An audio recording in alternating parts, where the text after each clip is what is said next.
The original Mark Z. Welcome to Nature of Reality Radio. I decided to get you on this show after I saw a link to your program on one of Benjamin Fulford's updates, although he seems to have a completely different opinion about the individual in question that he was talking about. We'll definitely get to that and many other things in this interview.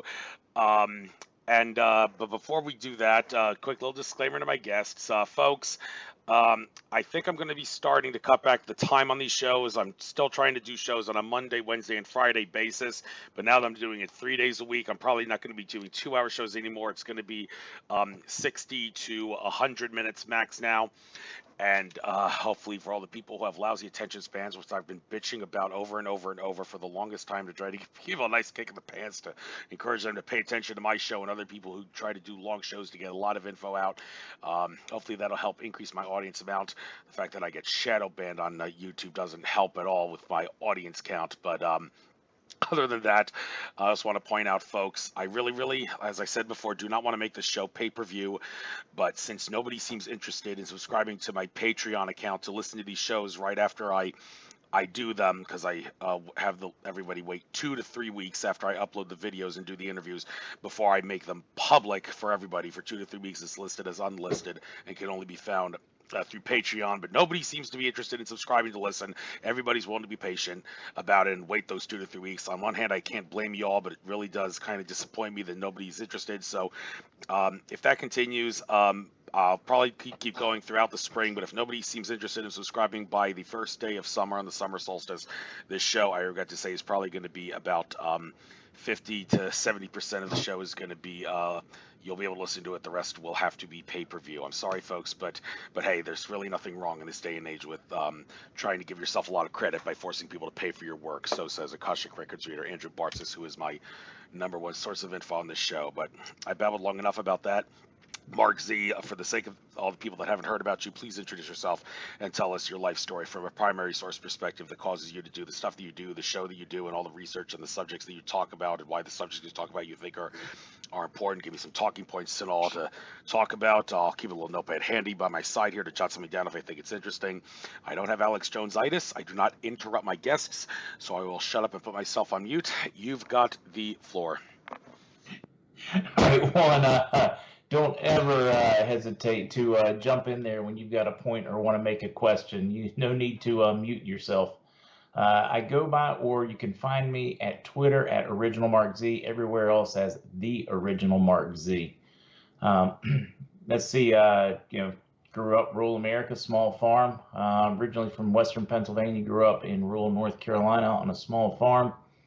Off to college, economics and political science. Always had a bit of a interest. Flash forward to mining, coal, oil, natural gas. Ended up after a vacation in Africa getting involved in mining. Fancy that, right? So gold mining. And our primary customers were sovereigns, and this is early 2000s, early to mid 2000s.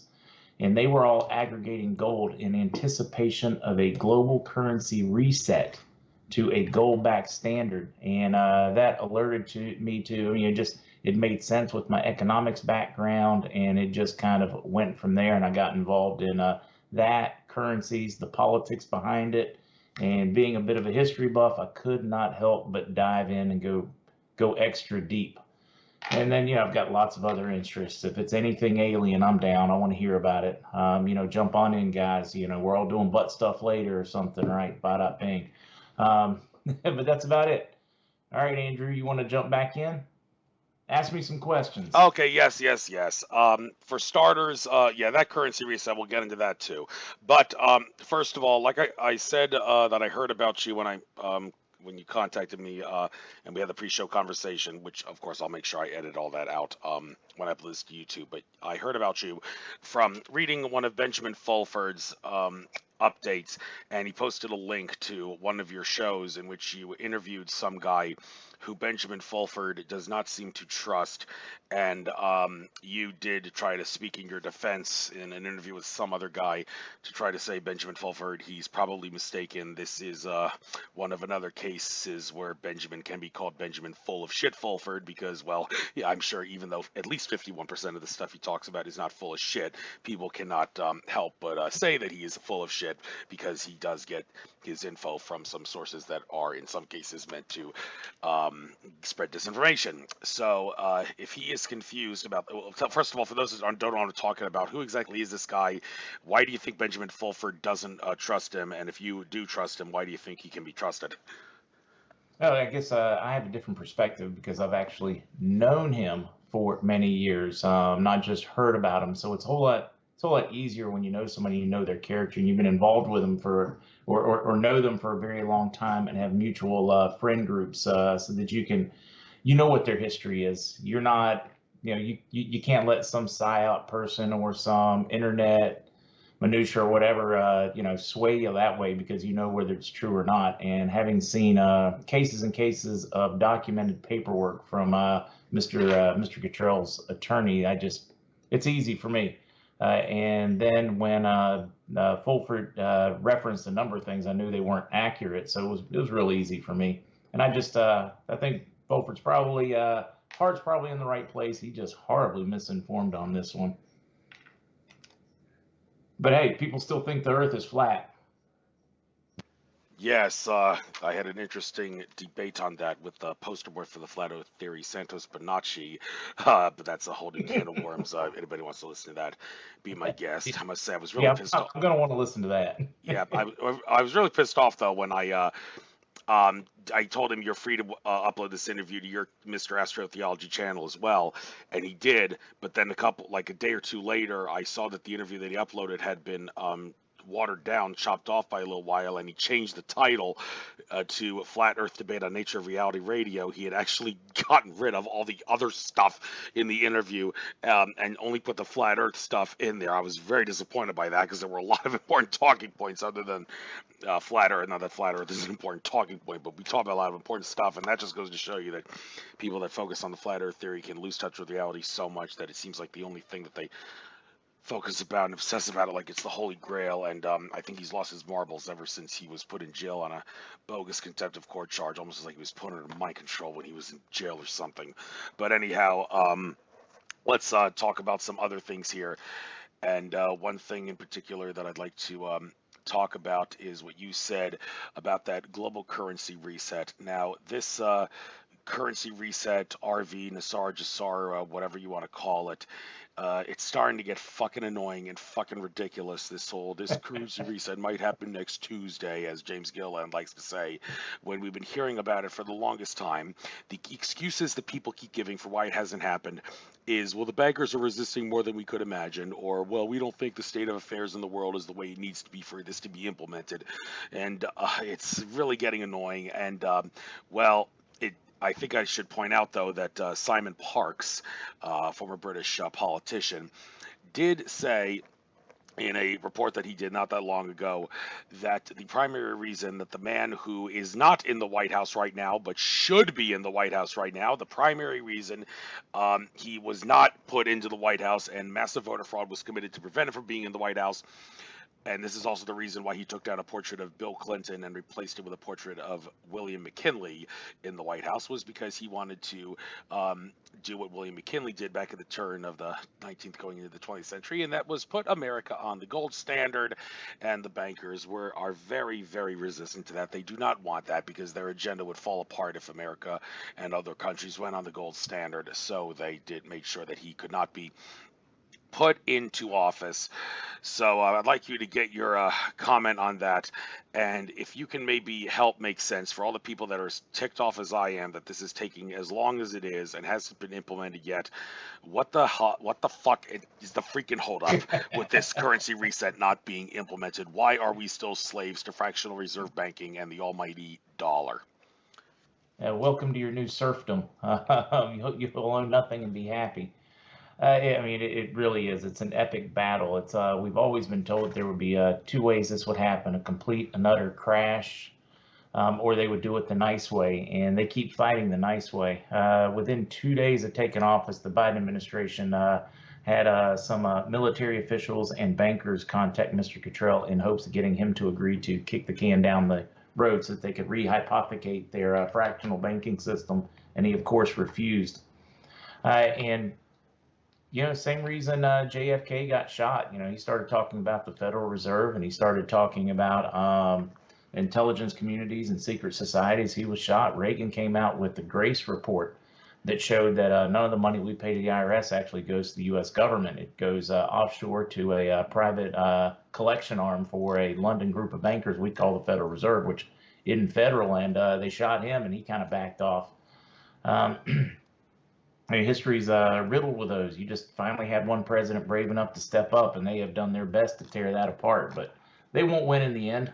What are your thoughts on that one? I mean, I'd love to say it's a battle. The reality is none of us know exactly when this is going to happen. We can guess at it. We can look at all the indicators. I never thought we would get out of fall 2019, and then they invented the repo market to prop up. I mean, they just started funneling in 50, 60, $100 billion a day into it. That's when we should have crashed, looking at all of our funding corridors for economists out there. And then they found a way to kick it to here, and now we're here. And they're printing just left and right. We're already starting to see hyperinflation. If you look at real inflation this past year, it's been about 13%. If you look at what it costs you to live, eat, I mean, put gas in your car, groceries, food in your belly, all those things. I mean, we know the reality. They're claiming, it might heat up to 2% in my rear. Mm-hmm. Okay, sorry, I wasn't on mute. I thought I was, but okay. So what I think is going on and when it may happen, I don't want to give dates because everybody has egg in their face when they give dates out, but it appears that right now in this month of April, we are looking at what people like Bull Polney are referring to as some sort of Red Sea moment that they expect happening around the 22nd through the 26th. And how interesting that right now there are ships clogging up the Suez Canal, Red Sea area, hindering some global trade in the process. And word on the street is at least one of those ships, including the one that draw either a phallus or a middle finger in the ocean, whatever you want to deduce that thing was, is actually loaded with tons of people in the child and human trafficking market.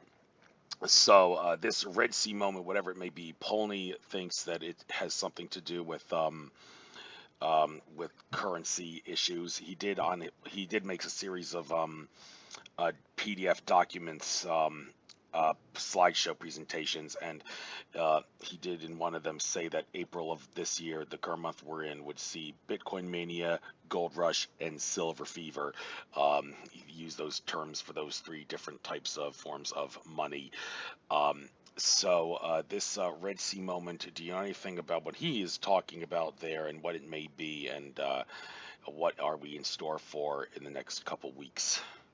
We all keep hearing different takes of what that moment's going to be. We're all assuming that we're going to see another false flag event of some sort, whether that is some kind of limited nuclear strike because of the whole Russia, Ukraine, Crimea problem. Could it be Israeli, Iranian? As we watch that one flare up, could it be Taiwan? Now Japan has stepped into the Taiwan-China conversation over concerns that puts Chinese interests even closer to them than they are now. I don't know what to tell you on that Red Sea event. Me personally, I think it's going to be some type of disclosure from the Ukraine, but that's really just an absolute guess. You've got a million people calling me with the greatest intelligence in the world, but I've learned over the years not to listen to them, or I'll sound like Ben. I'll sound like Fulford and end up being wrong. It's paid disinformation. Well, like I said, I still think that at least 51% of Benjamin Fulford's info is not full of shit, so I still give him the benefit of the doubt and worth listening to.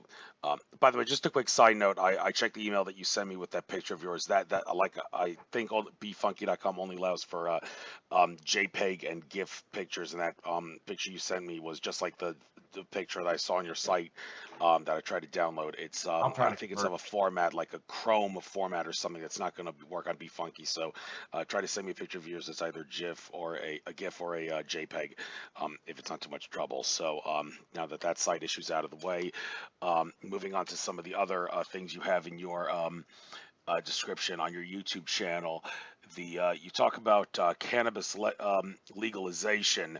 Now, I want to point out a couple things here. I mentioned Santos Bonacci. He has said a really bold thing that he claims that the word cannabis does not actually have a legal definition that's commercial specific. He said that the word marijuana, though, has a definition that's commercial specific, and that is one of the ways in which the courts have suckered people into getting convicted of a crime that's not technically a crime by getting them to say, well, I was in commerce because I was dealing with marijuana, when if they had disavowed that by objecting to the use of the word marijuana and said that assumes facts not in evidence and requires a legal conclusion by the fact witness, they would have had a fighting chance to win their cases. Of course, not only that, technically, if you listen to people like Eddie Craig of Rural Law Radio and also his co-host Randy Kelton, you would know that the things we call laws, statutes, codes, ordinances, and case law rulings, they're not laws. They're what someone in government considers to be public policy. And just because someone in government decided to criminalize something with the only excuse being we're criminalizing it because someone doesn't like it, that does not technically make that law, or should I say public policy, binding upon those in the general public who do not consent to it being binding upon them. That's supposed to be common sense and common law. That's not the way the legal system has worked. But if it did work, then some people have also said that if this currency reset happened in conjunction with that, there should be the implementation of common law. And if that's the case, then there won't be any more of this arresting people for carrying something that they have every right to possess and put in their body. But I don't know if you're really more focused on showing how the law is a lie as much as you are trying to maybe point out the health benefits of cannabis to show that it's definitely worth using, I guess, if people weren't going to get prosecuted for it. But exactly when you say you're up for cannabis legalization, what are you really concerned about regarding this? All the above, if you think about it, because we look at how they have codified everything for their own profit and created a for-profit prison system. I mean, it's just horrendous. The Constitution doesn't say anything about it specifically. That really isn't any of their business in my book. But you know, I'm old school on like that one. I'm very much a defender of common law, because what we have now is just an ugly corruption, or I am not even certain what you call what we've got now. But two fronts. One, it should not be illegal at all. And then also when you look at the health benefits, and when I say legalization, they really should decriminalize is what they should do. I mean, it should, you know, states only want to do legalization because they want to control it. They want to tax it, make money on it, and all of that. And me personally, I think every politician, every law enforcement group, anyone that has ever lobbied or spent money to keep it illegal or prosecuted that person that needs it legitimately medically, there's a special place in hell for them. Every lobbyist, or excuse me, every congressman or senator that took lobby money to keep it illegal for the pharmaceutical companies or for the for-profit prison system, there's a special place. I mean, for every grandmother that suffered when she was going through breast cancer because she didn't have some kind of relief, or you know, and Huntington's disease, Parkinson's, that have suffered when they had a scientifically proven answer to it. There's just a special place for every, you know, small kid out there that had that epileptic seizure that finally killed them. They're responsible for killing them in my book. I'm very, very vocal on that one. You can't, we have over 7,000 scientific studies sponsored by our own government, scientific studies that show that it has medical benefit and great medical benefit. And the entire premise of being Schedule 1 is it has to be highly addictive and cannot have zero medical bonus. And we know both of those to be, you know, science has already told us that it's one of the least habit forming out there, or addictive substances on the planet. And two, it has tremendous medical benefits. I mean, how can they even, you know, they're trying to lock these people up and go after them for a violation for having a Schedule 1 substance, and by its very definition and all of the science, it is none of those things. Hey, their entire case law, or whatever they want to call their legal system they have now, it's just flat wrong. All Well, right. what you would probably call it now, since to answer your question, it could be called administrative law. It could also be called maritime admiralty commercial law. Either one can fit. Um, but and when you're talking about what is the difference between legal and lawful, or illegal and unlawful? Well, illegal means banned by that which is considered to be public policy. Unlawful means wrong because there is harm or intent to cause harm through negligence or deliberate intent, if that helps clear up the confusion there. And obviously the laws that, or should I say the public policy that make cannabis and other drugs illegal are not laws for that very reason. Shame the world doesn't work like that. Although I should point out something. I think it's a fair question to you. A lot of people are concerned, though, even the people that do support cannabis legalization, that if we were to hypothetically get this currency reset out and we got common law in effect, and also released all the technology that could allow people to quit their 9-to-5 jobs and provide for everybody, there is some concern that all that's going to do is make the human race apathetic couch potatoes who will sit on the couch and smoke cannabis and eat potato chips all day long while watching American Idol and sports and whatnot. Do you think that that's a ridiculous mindset, or do you think there is some truth to the idea that humans by nature will become complacent if there is technology and stuff released that will make them not have to work anymore and will just provide for them and let them just live life without having to give a little to get a little? Man, I'm good. Trust me, I've spent quite a bit of time thinking about that, because let's say there isn't going to be a reset. Let's go down a science fiction route instead. Um, at some point, artificial intelligence gets to the point where we just don't need human labor. We don't need it to feed us. They'll be capable of planting all the crops, picking all the crops, cleaning up all the mess after the crops. I mean, we just won't need. They'll be capable of mining the lithium for our car batteries, all that. So, I mean, at some point, we have to change how we look at economics. I mean, at some point, it's probably we probably will have some sort of democratic socialist, form of government at some point. I don't think we're anywhere close to that. So you start looking at and would people work then? I would think some people would work. I don't know about you, but if I'm sit, I can't sit. I can't waste my time in front of a video game. I can't. Well, I shouldn't say that. I love video games on occasion. Meaning by day 2 or 3, I would be done and feel like I needed to go out and get something done. So I worry the same thing. What happens if we live in that Star Trek society where we've got replicators for food? We just don't have to. We don't have to work or function. How many people won't? Because they don't have to feed themselves. That does concern me. Concerns me a lot. And Nasser Jasser, when they talk about great amount of money for each person, I think that one through. I'm like, all right, what's going to look like?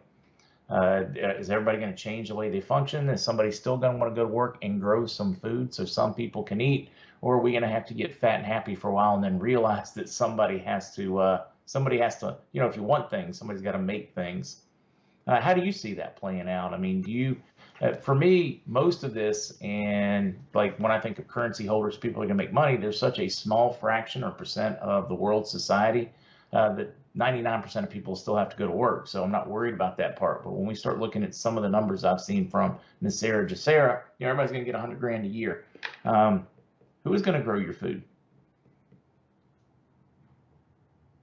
Well, since you asked me what I think about it, I've pointed out that, like Corey Good, he said that there are factions of good ETs out there who think that humans are incapable of handling the truth, and that is why they don't want to just release everything and expose every conspiracy all at once. They'd rather do it as a drip by drip method. As human consciousness rises, we'll release these things bit by bit. So I'm sorry, folks, it's not like we can release all the technology out there that's going to provide for us. They don't want it done that way. I've always wondered if I ever see Corey Good. I did see him once in Mount Shasta conference, but I never asked him this. If I do see him again, I'd like to ask him, do some of your ET friends think that human race also cannot be trusted to not be complacent if everything was provided for them. Do they fear that humans will become apathetic couch potatoes who don't feel like they have to go to work anymore, can stop living their lives because everything is provided for them? And I'd like to see what his answer would be to that. Patricia Corey, when I interviewed her, she said that the Sarah, it seems kind of socialist to her. And I said, well, okay, but is that really a bad thing? Most people would hear me say that and say, well, of course it's a bad thing. Socialism never works as a system. But I have said many times on this show, and I'll say this again, and maybe someday someone will attribute this quote to me. I have said many times that the only reason capitalism works better than socialism on planet Earth, and always has worked that way, is because planet Earth is a planet where money exists. If money did not exist and all the technology were released that could provide for everybody, then, well, a socialist system would be the way to go. Alex Collier has been saying for years, Earth is the only planet that he knows of in the Milky Way galaxy where the extraterrestrials on that planet use money. And I would have to think that all the other planets out there that don't use money, for all intents and purposes, they are using a form of socialism. But it's not a form of socialism that'll fail as a system because, well, technology exists that provides for everybody. Do you have anything to say about what I've just tried to point out there? It's that one's such a crazy tough one because we're conditioned by the way we were raised. This is the way our world's always been, and capitalism is. And well, one, I'm a fan of free markets, but I do also believe that at certain times in history, there's certain economic models that work better than others. If the human race was more compassionate, then I think capitalism would be fantastic if we had free markets. Um, but what we have now is a corpocracy. Corporations that take over, and it's absolute mess. At the same time, we've always thought in the terms of scarcity. There's only so many things out there, and I got to do my best to get my share of them. Even though we live in a world of abundance, I mean, what happens? What happens in that world of abundance? What happens when our labor's not needed? Do we spend more time thinking of how to build cooler things? Do we make cool art? I mean, what is it? What is it we do? Because survival is largely, part of our animal makeup. It drives us, survival and procreation. I mean, if women didn't exist, men would work hard enough to buy a six-pack of beer and pay the cable bill. I mean, we wouldn't be out there trying to make fortunes. I mean, my thoughts, anyways. It's a different world where fighting or survival wasn't as important, or they didn't need the economics of it, because I would think economics would develop in any scarcity area. You think of an alien society, and let's say they went through their same stage we did. They had money, and then they worked towards a intelligence model where they had where they didn't have scarcity. What would happen to economics? You would think economics would completely turn on its head. So maybe we're just a really young race, and we'll evolve out of that at some point. Yes, and I hope so too. And well, I mean, it's always great to have possessions and live a meaning of life. One of the meaning of lives, anyway, is to try to expand your consciousness to the point where you can generate great wealth and abundance. But on the flip side, is it really a bad thing to try to discipline yourself to try to live like a Jesus Christ communist? Now, there's two types of communism, I say. There's the Joseph Stalin dictator type communism, where it's government will do whatever it feels it has to do, including murder people, which is not what you want. And then there's the Jesus Christ style of communism, in which you discipline yourself to live off only your needs. And if you ever have something that you don't need, you give it to those who are less fortunate than yourself. And I have, according to my horoscopes and other readings that I've gotten, have been trying to discipline myself up until August anyway, to try to discipline myself to live like a Jesus Christ communist for a little while and buy things that I don't need very, very sparingly. And among other things, I want to try to get all my credit card debts paid off, as I see credit cards as God's way of seeing how well humanity can manage their karma. And that's why I never, ever would encourage anybody. I used to joke about this. I used to say, if Dasar and Jasar is going to happen, and you know when it's going to happen, max out your credit cards to buy as much gold and silver as you possibly can, and as the currency reset happens, all your debt will be eliminated with the push of a button. Well, even if that does happen, I've since retracted that and I have said, don't do that. Forget I said that, because even though your debt may be eliminated in theory by the push of a button, you're going to generate terrible karma for yourself, which is not going to be eliminated by the push of a button by cheating your way into getting lots of gold and silver that you didn't actually have to pay for, or technically didn't pay for because you just had a credit card to get it. I have since said, always pay off your credit cards to resolve your karma, and don't use your credit card to buy gold and silver unless the credit card is at zero. So, living like a Jesus Christ communist, is that healthy, or do you think that's really not a good way of living life? Because you should try to live for more than just your needs. Yeah, see, that's going to be such a different thing because, at some point, if you like playing violin, it's not living for just your needs. You'll be able to have, you'll still be able to go take your vacation, go sit on the beaches somewhere. I just don't know who's going to be serving you. But yeah, this greed, greed, greed, me, bigger, bigger, bigger. I don't get it. At one point in my life, I was absolutely that person. I just like to think I've grown past it. Now I just want to be comfortable. Okay, switching gears, another thing in your description here. Um, UFOs, we've heard a lot about this, and I'll be going to a MUFON conference, one that has been postponed over and over and over again, that I'm finally going to get to go to this upcoming May. A lot of people seem to have a love-hate relationship with MUFON, because on one hand, they're releasing good information that we need to hear about regarding government cover-up of sophisticated technology, but on the other hand, they're very nuts and bolts and down to earth. A lot of MUFON folks don't even want to get into the spirituality aspect, which is kind of sad, because when it comes down to a lot of these ET races that are coming to Earth aren't using nuts and bolts UFOs. They're actually powering their craft through consciousness, and they are exploiting, for lack of a better word, the fact that space and time are illusions, and by exploiting that, it enables them to get around the speed of light problem and the distances between stars and all that. And MUFON seems to be a little unwilling to talk about that, some people anyway. And also, MUFON has, to a great extent, the word on the street, has been infiltrated by NSA and CIA folks. And there was also in the news not that long ago, I seem to recall one of the heads of MUFON had gotten arrested for some sort of sex with children or something like that. I don't know. Could it have actually been bogus charges though, and they're just trying to do that to discredit, demonize, and shut up the people in MUFON who actually want to get the truth out? I don't really know. I haven't checked on the status of that in quite a while, so I don't know how that case is going. But regarding UFOs, you did put it in your description in your YouTube channel about some of the stuff you like talking about. What's your take on MUFON, and what is it about UFOs you want people to know about? Yeah, I think MUFON mostly they back off from the spiritual side of it because they want more mainstream people to take them seriously, and they're afraid that the connotation that goes with it. Personally, I think they're silly on that one. I think the world is far more enlightened than that. We understand vibrations and spirituality, and the thought that we may not be the end all of technology and the the cutting edge of evolution. I mean, shoot, we're relatively baby arm of the Milky Way galaxy, and you look at all the other ones out there. To think that we are somehow at the top of the food chain is kind of silly. So yeah, MUFON. I was a fan early on when I was diving into, and I do think they push hard for some disclosure stuff. Although we should have tremendous disclosure. Trump on his way out signed off on just a huge amount of disclosure on UFOs and alien technologies that are supposed to hit us sometime. I want to say it was the third week of June. Yeah, the June 180-day thing. So when is the Yeah. 180-day mark? When is that? Third week of June, you say?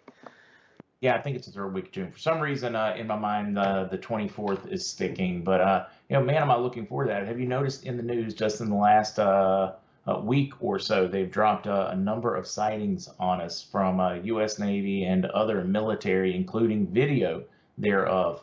The Sarah Carter channel did a good piece on it. It made Fox, it's made CNN, it's made a number of them. And then we look at 2 months ago or 3 months ago, former Israeli intelligence person coming out and saying, "Oh yeah, no, they're there. The U.S. government knows. They deal with them."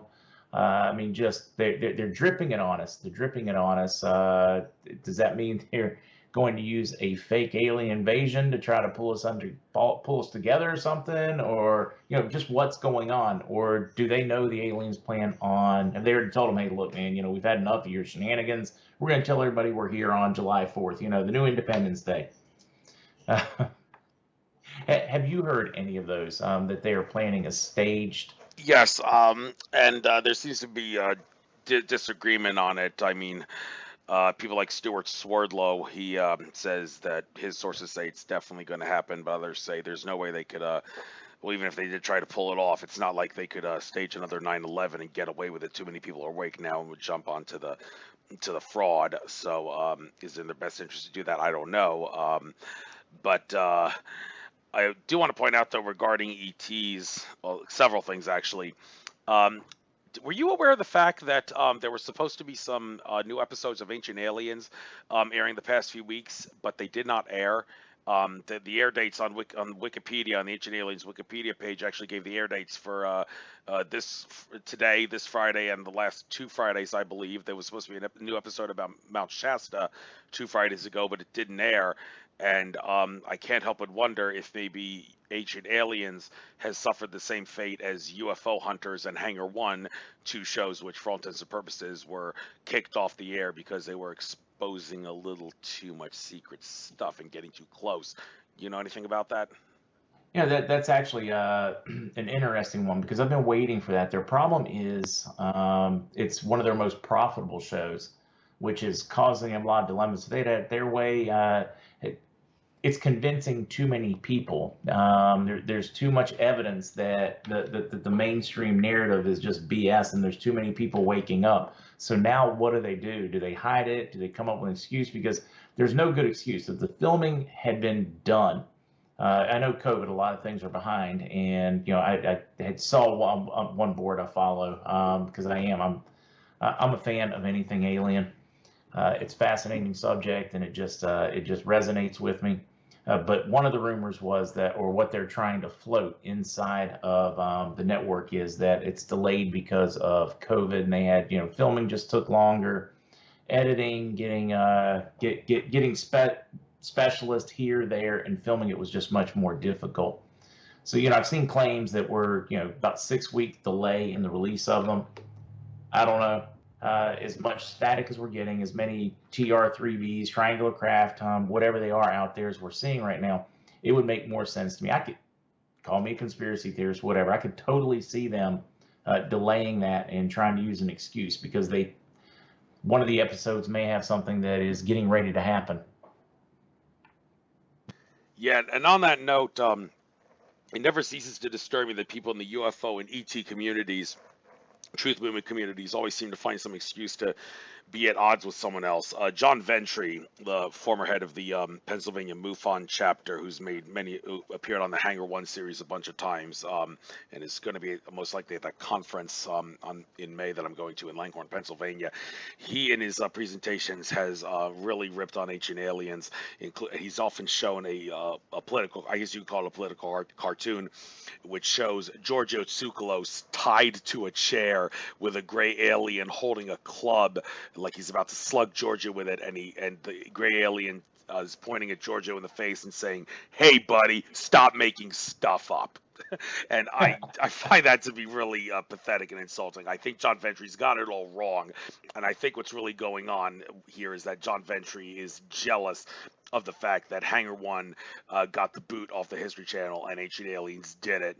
And I did actually have the chance to run into Giorgio Tsoukalos at the Contact in the Desert conference a couple years ago and told him about this. And I do admire Giorgio's mentality. He was like, look, I don't give a shit what John Ventry thinks about me. I'm concerned with my own things. He's more than entitled to say whatever he wants about me. That's not my concern. And I told him, well, okay, but my concern is that there's people are coming up with excuses to not get along with everybody in the truth movement. As long as people find excuses to not get along, that's going to be a hindrance to the awakening. And he was like, well, you're entitled to believe that, but I don't really want to give a shit about what John Ventry thinks. So this infighting that's going on here in the UFO and ET movement, is it a hindrance, and can it be stopped, and what needs to be done to get it to stop?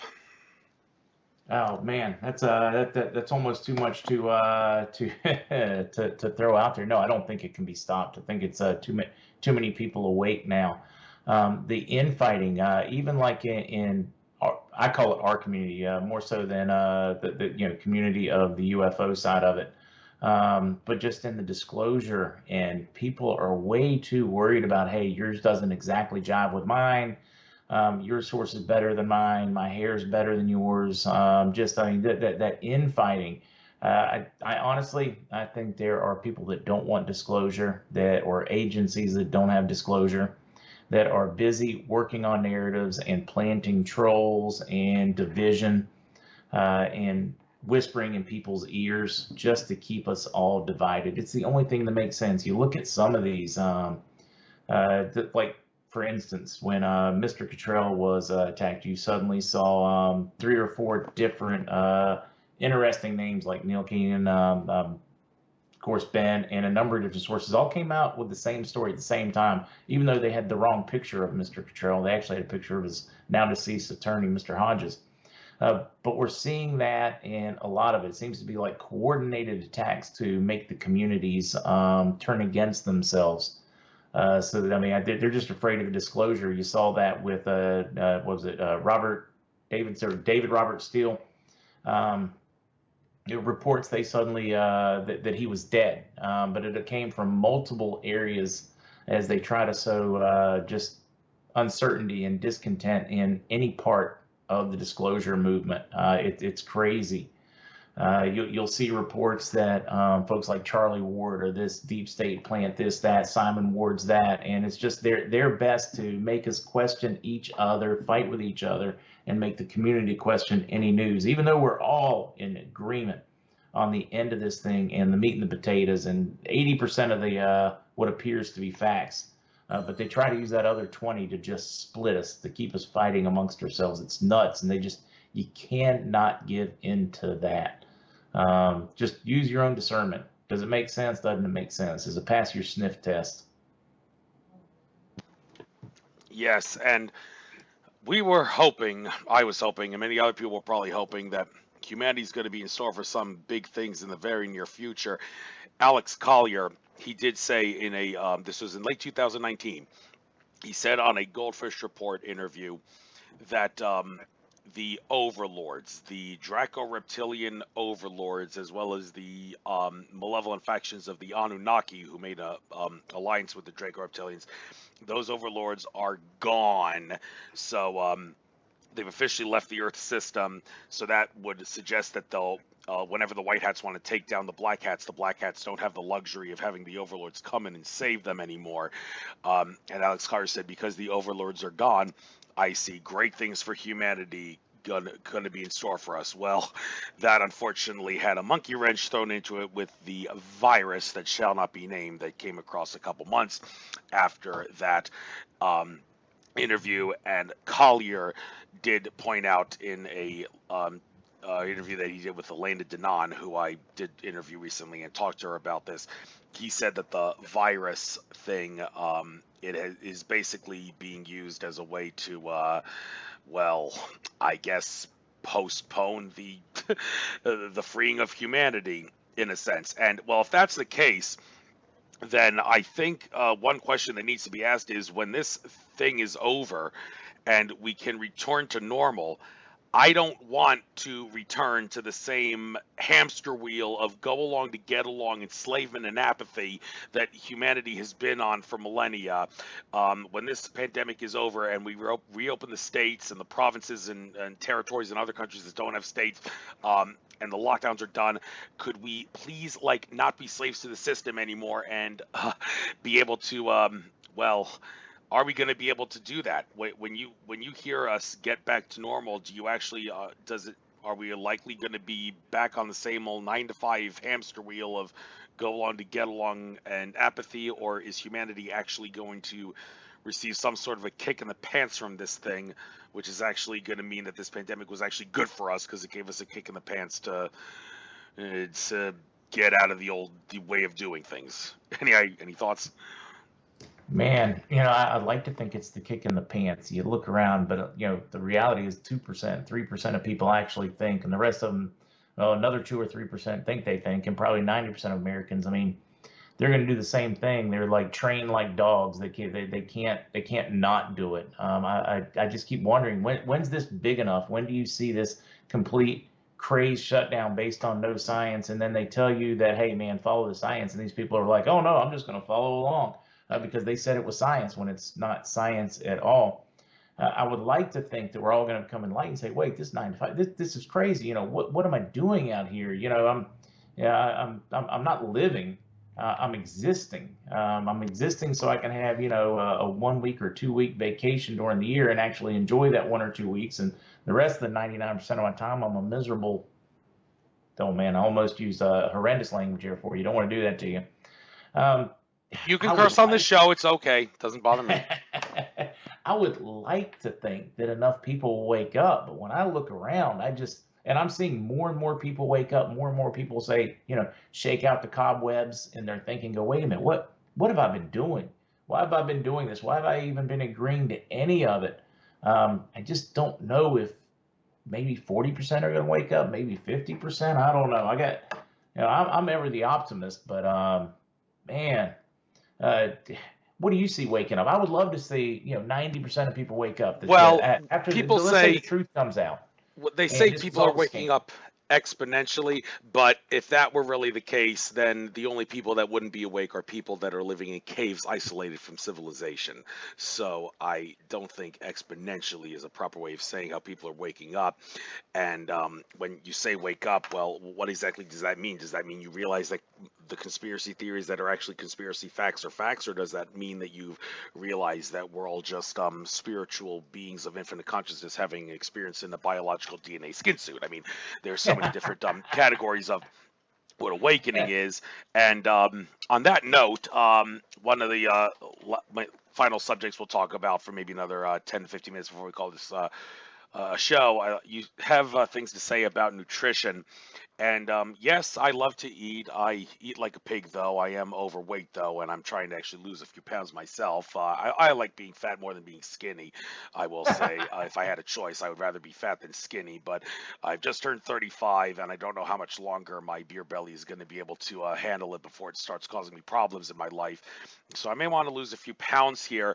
But as far as should we try to like to eat, or in theory, if you want to become a breatharian and also become one with consciousness and source, you could in theory go into the middle of Mother Nature and stick out your arms and take your shoes off and use your fingers and toes as a siphoning mechanism, and say, source, give me all the nutrients that I need to feed me, and give me all the nourishment that I need. And you can live off the air you breathe, and maybe even act as a filtering system, getting all the water from the air and all, so you wouldn't have to eat anymore. Now, some people would say, what kind of a life is that? That's so boring. You want to, I mean, if you like nature, it can be fun, but still, it's boring the fact that you don't get to enjoy food that people are meant to enjoy. God put food on this earth so we can enjoy it, after all. So, when it comes down to nutrition, do you think trying to discipline yourself and train yourself to become a breatharian and a human hydro system that can feed yourself through nature and asking the source to give you the nutrients through your body's siphoning mechanism, is that the way to go, or do you prefer we keep eating because that's the way it should be, because that's fun and enjoyable? Well, one, God loved man so much that he gave us beer and pizza, right? Um, I yeah, I've read some real interesting texts. You look at,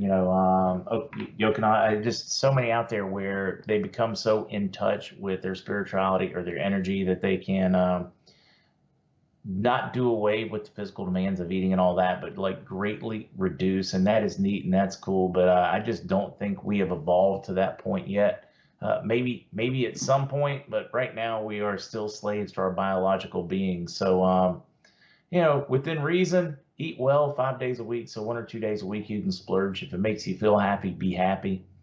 Um, that's the way I look at it, anyways. I try to do a good job so that I can turn around and then I don't have to feel guilty when I decide I want, a Guinness and a chicken wing.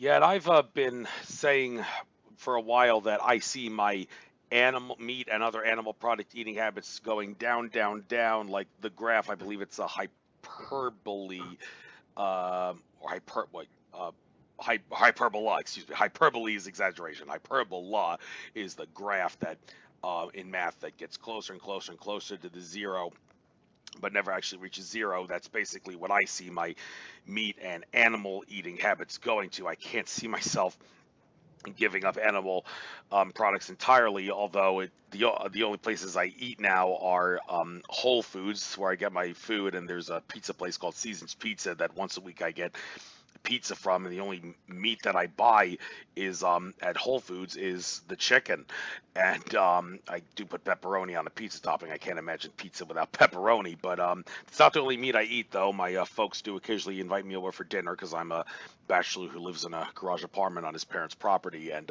they invite me over every so often, and I do find myself eating things other than meat.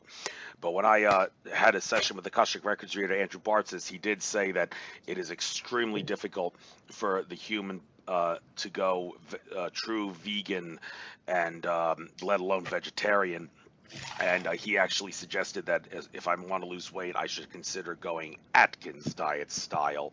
So, what is your take on the idea that as consciousness of Earth rises, more and more humans will be going vegetarian and possibly vegan? And if that's the case, is it really is it good for us? Should we really not consider, or should we not consider eating meat to be that much of a sin? Man, see, I'm gonna get in trouble. I'm gonna really upset a vegan here. How I couldn't do it. I mean, God bless you. You showed me good scientific evidence on cutting back my proteins, and I'll reconsider. I could do a seafood diet, and based on that whole consciousness thing, that's a little more acceptable. Eggs are more acceptable than a living animal. I've got a friend who is very much that way. He's uh, vegan and spiritual, all that good stuff, but it doesn't look healthy to me. So I think I'll keep my steak on occasion. And I'll give great respect to where it came from. I haven't grown up on a farm, but I don't know unless the next generation there's some kind of big genetic alter. Let's say some solar storm rolls through, and our next entire generation is born in a different way. I don't see us giving it up. Me, I try to stick to simpler meats, olive oil, vegetables, or try to get there. I'm not 100%. I got a long ways to go, but I don't know how they do it. I mean, could you become a total vegan? I mean, my diet's cleaning up the older I get. I'm more, akin to, okay, let's eat that lean piece of fish as opposed to, that cheeseburger with Velveeta cheese. But man, I don't know how they do it. I don't know if that can be tied to our spirituality, because I think we're all going to be stuck here forever then. So they're going to have to give us the spiritual change or the shift, I think, before we're going to give up all of our food vices. Well, I have disciplined myself to not eat meat and some animal products. When I went down to Peru for an ayahuasca ceremony, I had to be very strict about what I Mm. was eating. And also, I did go to India for the International Yoga Festival, and I spent a whole week eating non-meat foods. There was some cheese here and there, but no meat. So I did enjoy it. But in the end, I don't think I can give it up entirely.